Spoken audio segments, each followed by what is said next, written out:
আনন্দপুর সুন্দরপুরের ঈশ্বরের সব এসে বসেছেন। আপনারাই তারাই, আমিও আপনাদের দলে, যারা সেদিন রসুলকে বলেছিল ইয়া রাসূলুল্লাহ আমরা ডান দিক দিয়ে, বাম দিক দিয়ে, সামনের দিক দিয়ে আপনাকে ঘিরে ধরবো। আল্লাহ রাসূল বললেন তাহলে তোমরা রেডি হও, বদরের ময়দানে গিয়ে ওদের সাথে সামনাসামনি যুদ্ধ করতে হবে।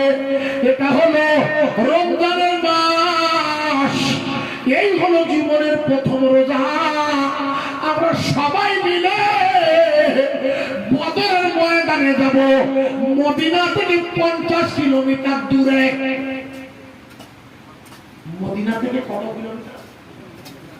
এই পথটা আসতে হবে। শত্রুপক্ষ ওখানে আবু জেহেল, উতবা, শুয়াইবা, ওরা অলরেডি ওখানে এসে হাজির হয়ে গেছে। ওনারা ভালো জায়গাটা নিয়ে পজিশন নিয়ে বসে গেছে, কিন্তু আল্লাহ রাসূল খবর পায়নি।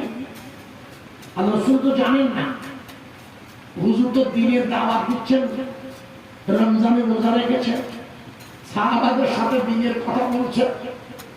হঠাৎ করে আমাদের খবর এসেছে, তাই আল্লাহ রাসূল দ্রুত সাহাবাদের ডাকলে তোমরা কে কে যাবে? মনে করি দেখুন দুটো ছেলে, তারা লম্বা বটে কিন্তু বয়স হয়নি যুদ্ধে যাওয়ার। বুখারীর হাদিসে এসেছে ওই ছেলে দুটো তার পা